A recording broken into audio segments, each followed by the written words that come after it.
the beauty about it is that you can write about these characters, go off on these wonderful adventures and have all these fantastical obstacles and monsters and dragons and all of that. But the heart of the story is very universal. It's about finding who you are, figuring out how to make friends. Even today, right? Put me in a situation in a room full of strangers, and I'm again that 12-year-old girl who's like, okay, trying to navigate. Okay, who do I speak to? What do I do? I've come to realize, okay, I'm like an introverted extrovert. Like, there are things that you're still discovering about yourself, and almost takes me back to that time. Welcome, Supermoms, to Mom's Talk. Our today's Supermom guest is joining us from Minnesota. She is an author. Welcoming Payal Doshi. Lovely to have you, Payal. Thank you so much for having me. It's a pleasure to be here. Payal, you are an author and you have a book. You've written a beautiful book. Could you tell us a little bit about the book? What is it all about? Absolutely. So my debut novel, which came out in 2021, is called Ria and the Blood of the Nectar. And it is a middle grade fantasy, so perfect for readers 8 and up. And it follows Ria Chetri, who is a 12-year-old girl from Darjeeling, India. And on the night of her 12th birthday, her twin brother Rohan goes missing. And we go off on this secret, thrilling adventure that follows Ria and her neighbor Leela. And they meet the village fortune teller who speaks in clues, and they have to solve these riddles and eventually portal into a fantastical land where she has to find her brother. She ends up discovering clues about herself, about her identity, about her past, the truth about why her brother has gone missing. There's magic, there's mayhem, there's mystery. So it's just a fun adventure story that follows an Indian girl as the main character, who's the hero of the story, who has magic and saves realms. The book of my heart, my dreams, a book I would have loved to read as a young person. So yeah, that's my debut novel. And That's wonderful. yeah. It sounds so interesting, Payal. While you were talking about the book, it was like, a movie just playing in front of my eyes. It sounds very, very interesting, Payal. Um, who's your favorite character to write about, and why only children's book? So that kind of ties in with the why I write children's books. Um, it's so funny because it's something for the first time in my life that I did not consciously think of doing. Growing up, we read like children's books always, especially I grew up in India in Bombay, and children's books always, kind of puts you in the mindset of like little baby books. And as a, 10, 11-year-old who read, I would never say I'm reading children's books. I'm always, always reading books. Even like a Nancy Drew, I would not call a children's book, because I felt very cool reading it. And then subsequently read these, adult books and then continued to. But when I was writing, when I first put thought to paper or thought to, computer, so to speak, just very innately, intuitively, I wrote about an 8-year-old girl. It was 2 paragraphs that I wrote. And I had no idea what I was writing. I just wanted to write something creative from my mind. The backstory is I was just really, really frustrated at my job. And I wanted to do something for myself and, just liberating. And I was like, I'm going to write something, just whatever I want to write. And so without thinking, I wrote these 2 paragraphs, and it happened to be about an 8-year-old girl who runs off into the forest behind her house, which is a forbidden forest. And something magical and mysterious happens with the tree, and she gets pretty spooked, but she's very excited, and she runs back out. That was it. And right then and there, I knew this is what I want to do, because the scene that was in my head just happened to come on, page, so to speak. Mm-hmm. And I wrote this as a 23-year-old. So I wasn't a kid. Okay. I was an adult. And I probably hadn't read a children's book in a good 5-7 years of my life until then.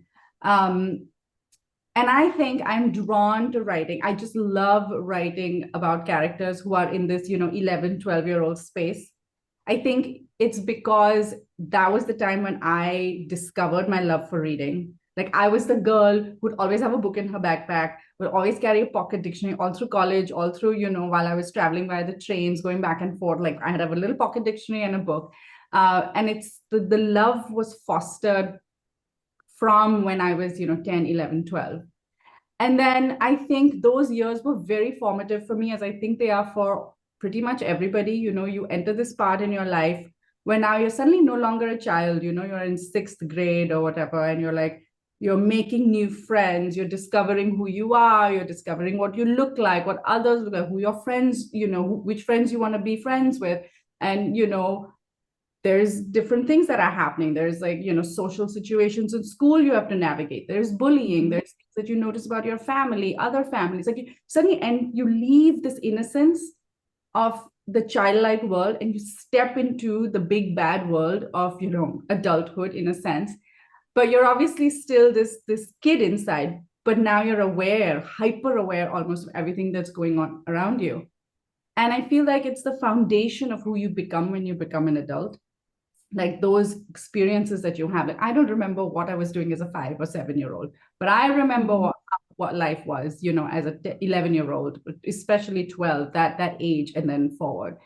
And I think that it is these stories in this category of books, especially, the beauty about it is that you can write about these characters, go off on these wonderful adventures and have all these fantastical obstacles and monsters and dragons and all of that. But the heart of the story is very universal.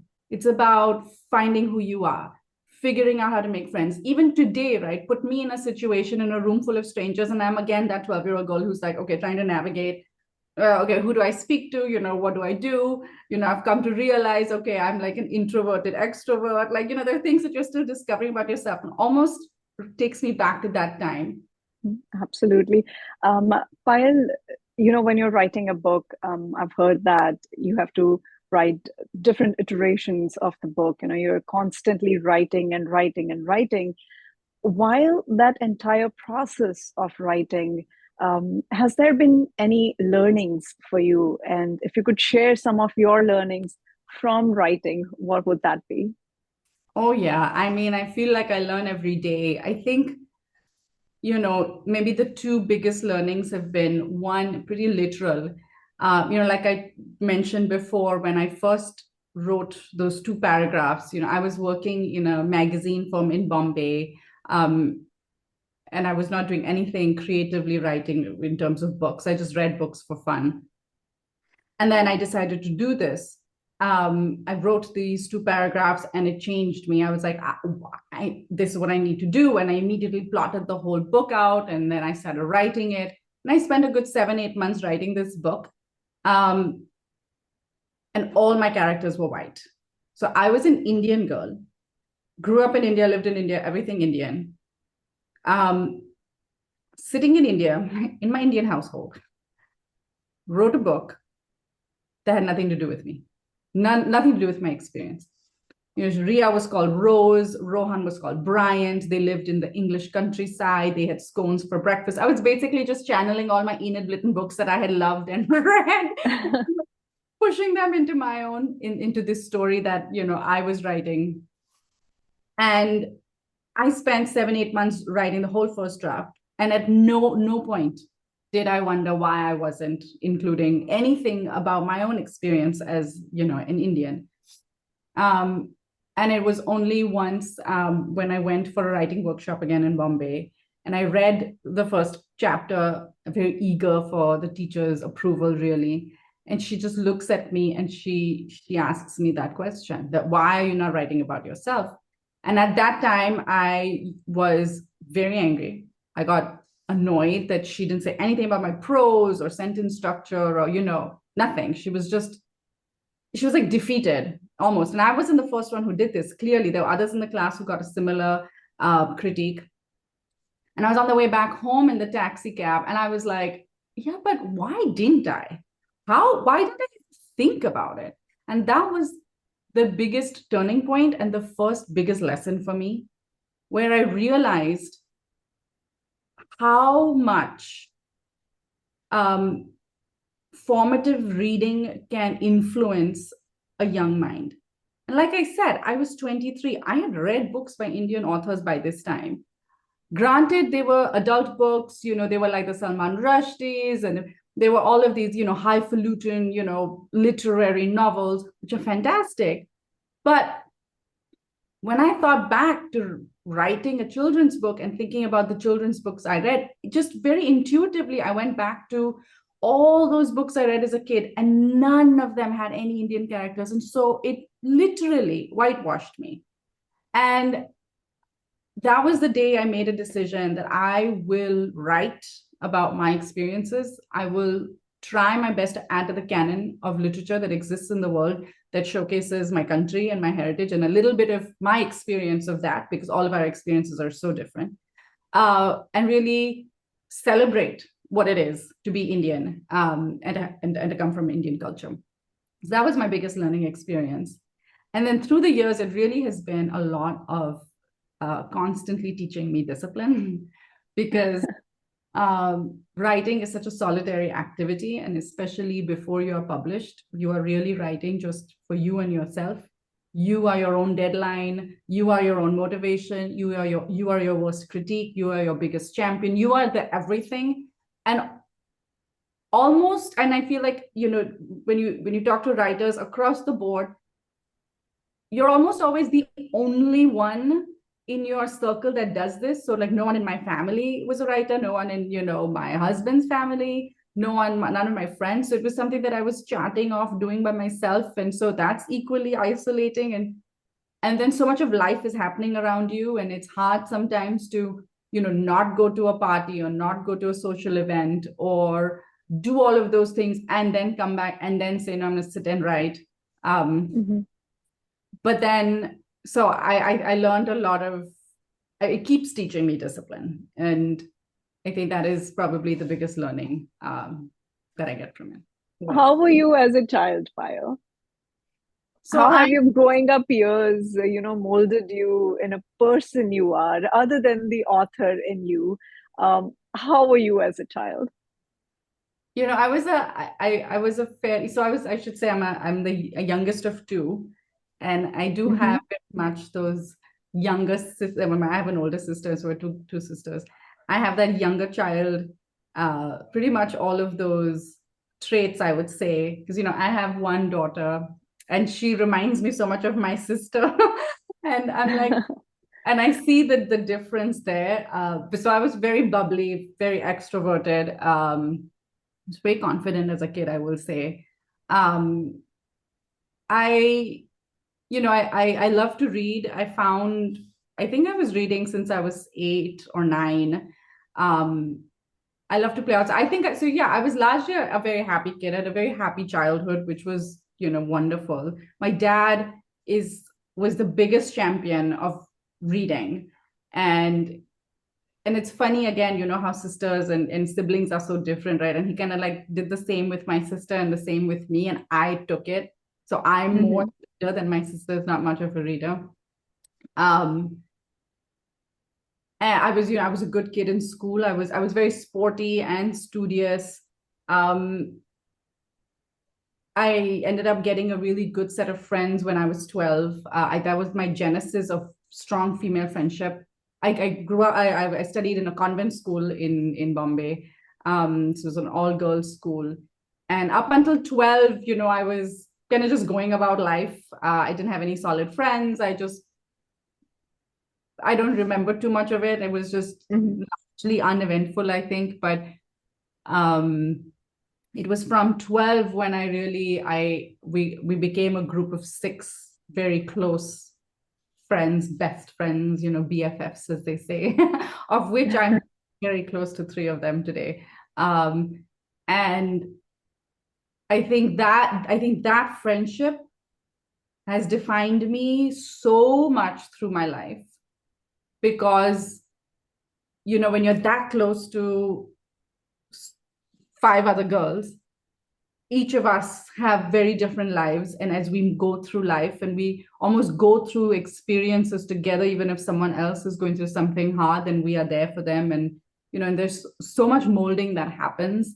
And so that was I think that was very formative for me too. I think my female friendships in sixth, I remember sixth standard was the year that everything was the beginning of my next chapter, so to speak. But yeah, I think, I was sporty and the right amount of studious. Like I would study, I wouldn't be crazy cramped studying, like, I wouldn't be like all day. I was like, nope, we gotta have some fun. I also remember it makes sense, I was a good student.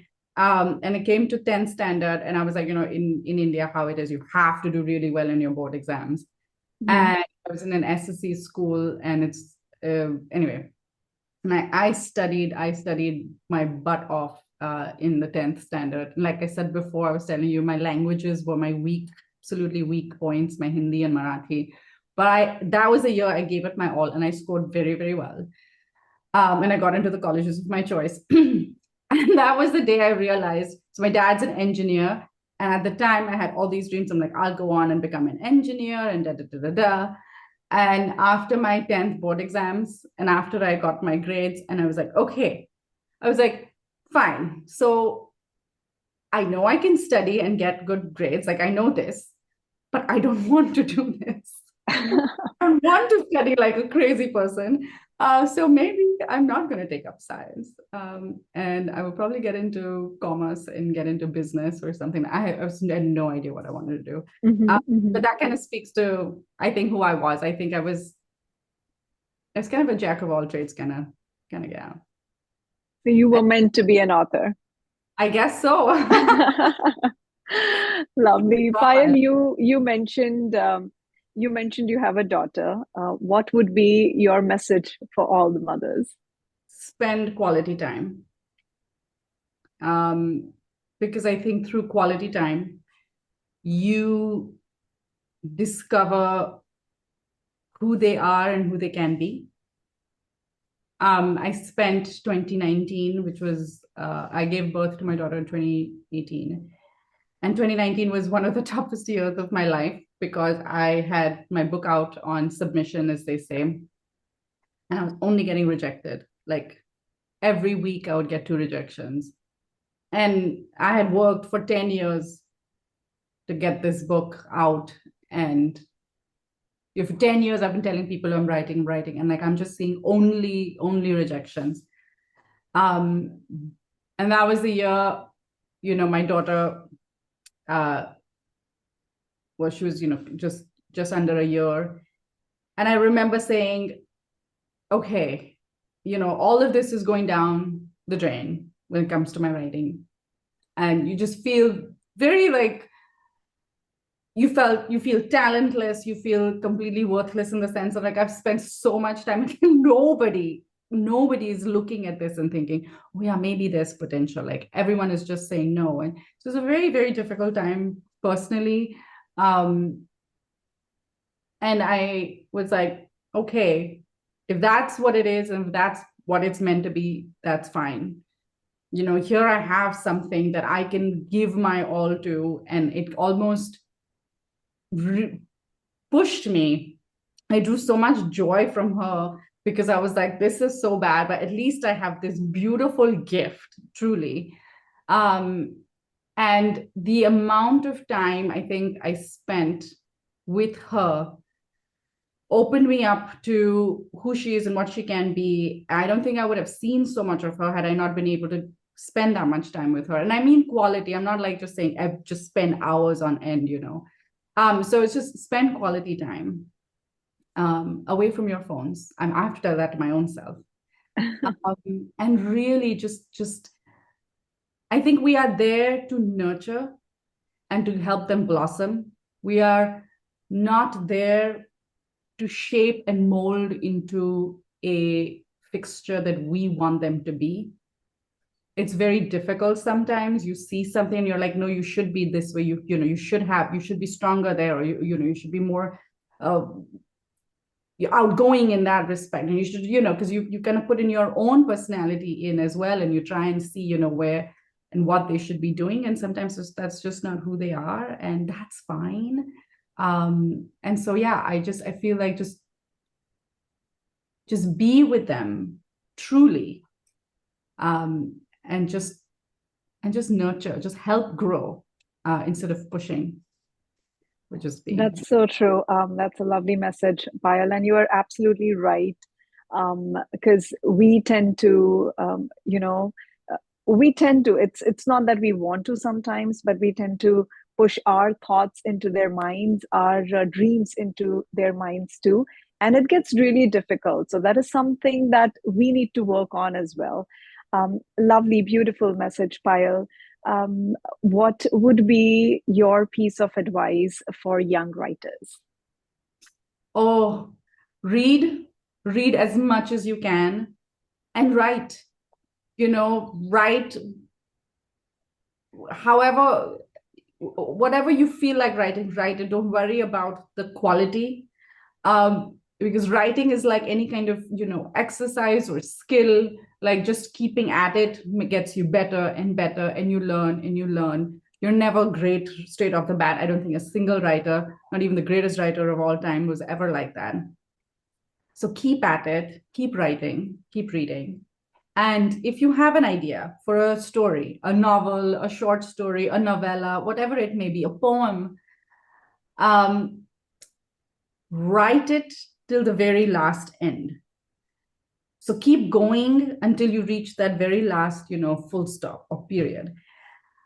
And you will discover what you have written is terrible, and that's okay. But you now have this whole, it's like a piece of clay that now you can now mold, because you have the whole thing.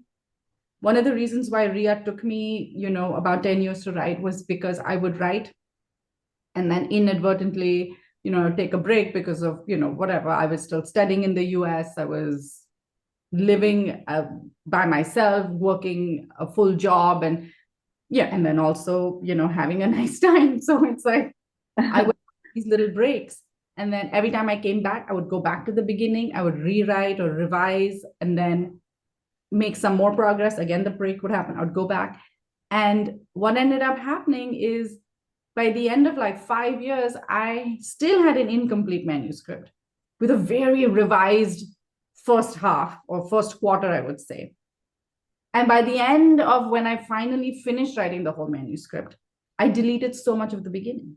So all this time that I had spent revising and perfecting was gone to waste.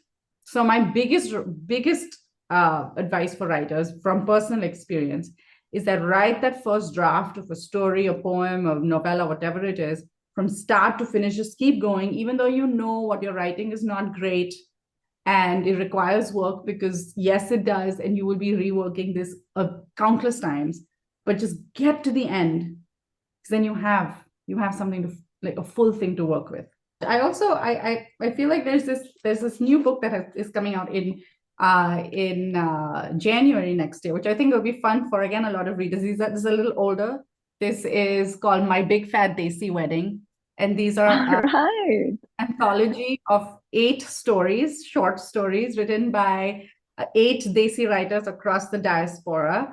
And it's young adult, so it's, there's a little romance in there, and it's all based. Each of the stories has an Indian or a South Asian wedding, sorry, I should say, as the backdrop, and then there's this other love story that unfolds within this Indian wedding or South Asian wedding, and it's a really fun anthology for anyone who wants, a cool read next year. It's coming out in January, and I have one story in there, and there are 7 other amazing stories by 7 other amazing. That's lovely. That sounds very interesting. Awesome. So this is next for you. So this is the next one that's coming on, and that's Jan. All right. Yeah, hopefully Perfect. more books. Absolutely, Payal. Thank you so much for giving us your time. Thank you so much for coming, Payal. This was lovely. It was lovely chatting with you. Same. And thank you for doing this. It's awesome.